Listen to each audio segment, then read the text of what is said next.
When did it all go wrong? Why did Arabs and Jews start hating each other? Is it because of Judaism?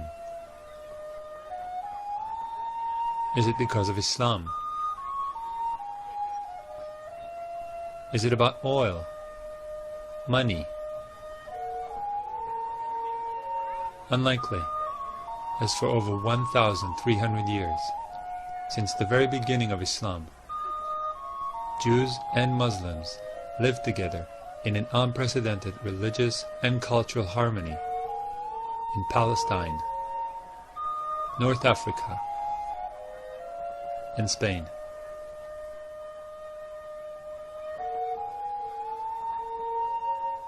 It all seemed to be going just fine till the 20th century.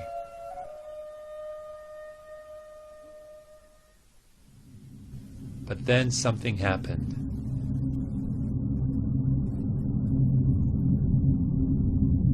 And ever since, Jews and Arabs had been at each other's throats.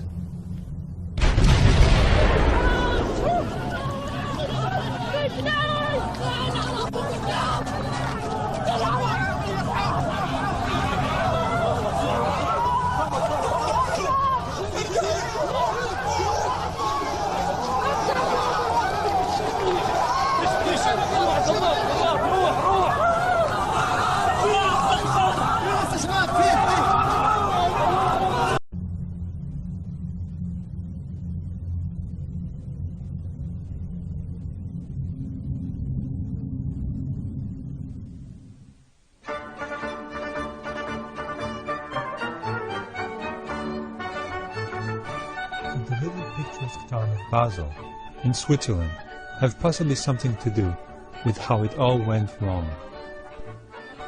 Basel was the setting for the first Zionist convention in 1897. Zionism was a national Jewish revival movement that sought to unite all Jews in a national homeland. They just weren't sure where that homeland was. Up until 1897, there were all kinds of crazy ideas thrown into the air, like Uganda, Alaska, Madagascar, and other less exotic destinations. In Basel, however, the Zionist movement decided on an ideal and historically relevant location: Palestine. But what if the people who were already living in Palestine didn't want to have a national Jewish home set up in their country? The Zionists had some clear ideas about that problem from the very beginning. Theodor Herzl, considered to be the founder of Zionism, wrote in 1895, "We shall try to spirit away the penniless population across the border."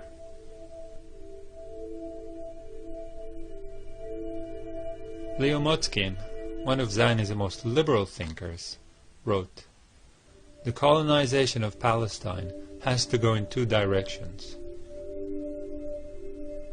Jewish settlements in Eretz Israel, and the resettlement of Arabs in areas outside the country."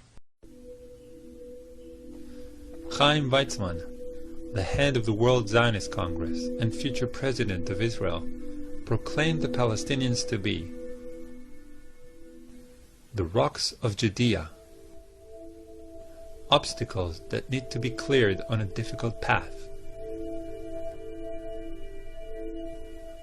Amazing how little have changed in Judea since then. The Jewish people came into this country, said this is our country, and they didn't say it's our country, but we recognize that there's another people living here. Let's see what we can work out. No, the whole idea of Israel until today is this is our country from the Mediterranean to the Jordan River, and it's only our country. It's exclusively our country. There is no other people. There's a bunch of Arabs living here, that we know. But there's no people, there's no other people with a claim to the country, with a legitimate right to the country. This is our country exclusively, and therefore, either you shut up, if you're a Palestinian, and you live in one of the little islands we'll give you, by sufferance, not by right, or get out. But back to the story. At the end of the 19th century, there were hardly any Jews living in Palestine. So the Zionists started campaigning all over the world for Jews to immigrate to Palestine. In Zionist vocabulary, this is called Aliyah, which means to ascend to a higher place. I'm not kidding. Most Jews thought the idea sounded like a pitch for a horror movie and decided to immigrate to the US instead. But some Jews bought the whole ascending thing and actually came to Palestine. The Zionists also launched Operation Buy a State. They went and bought all the land they could from Palestinian absentee landlords. Once the land was theirs, they threw out all the Palestinians that were living on it. The Zionists called this process Judifying the land and land redemption. Terms that, surprise, surprise, are still being used in current Israel regarding government policies.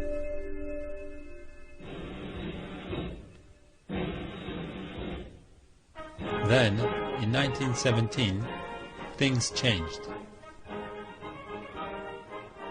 The British conquered Palestine from the Turks. They legalized the Jewish national home idea with the Balfour Declaration in the same year.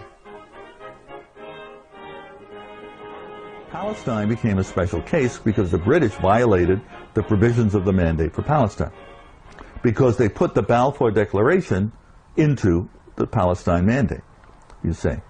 What did this mean? It meant that for Palestine, the wishes of the inhabitants, 90% Arab, would not be listened to, and they would not be developed for independence.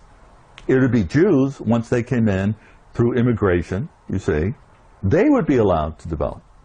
And so it's really with the Palestinian Mandate and the violation of the mandatory provisions to give the Zionists the right to create a majority of Jews to create a Palestinian state, that the real Palestinian-Zionist conflict begins, with very few illusions on both sides. The Palestinians launched two popular uprisings against the Jews and the British blatant pro-Zionist policies. The first took place in 1929 and claimed hundreds of Palestinians and Jewish lives. The second, in 1936, was practically a small-scale war between the Palestinians and the British, who were also aided by the Zionists. It lasted for 3 years, and in the end, approximately 5,000 Palestinians died. The British also exiled the Palestinians' leadership and dismantled all Palestinians' paramilitary units. The Palestinians were left defenseless and leaderless. Most of the Israeli commanders had studied the British reaction to the Palestinian revolt in 1936 and 1939, which became the manual book of what to do to the Palestinians in case of resistance. In fact, most of the atrocities you read about, and I'm sure most of you in this place know about it, most of the atrocities that you enlist as severe violations of human rights and civil rights in Palestine today, most of these violations were invented not by a Jewish Zionist mind, but by British mandatory authorities in the war against the Palestinians between 1936 to 1939. Examples: the idea that you demolish houses of people is a British invention. The idea that in order to make a search memorable to people, you destroy a house and then you move to the other house, and then to the other house, and then to the other house, was an invention by British officers on the ground. The idea that you shoot people without warning them, or you arrest them without trial, it's all from the reservoir of the mandatory anti-Arab measures in 1936 to 1939. But of course the Israelis added their own brutal and callous ideas as the occupation continued. Then, in the 1940s, the cards turned. Following a string of British pro-Palestinian policies, the Zionists launched terrorist attacks on British personnel and facilities. Violence continues to rule in Palestine. British soldiers seek bodies in the Department of Labor building at Chechnik, where a few minutes before, a blast had partially wrecked the edifice.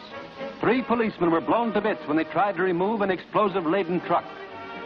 Shaky walls are torn down.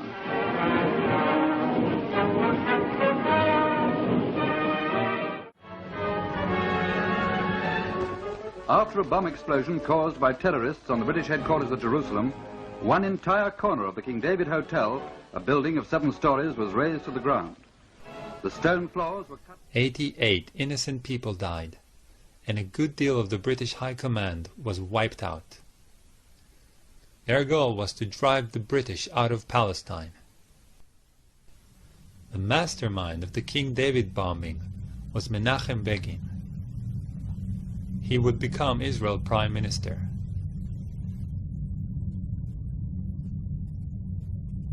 His accomplice, Yitzhak Shamir, would also later become Prime Minister. The pattern of terrorists, or, in other words, brutal military leaders transforming into top politicians, is very common in Israeli politics. At this point, the British have had enough, and they transferred the matter of Palestine to the UN.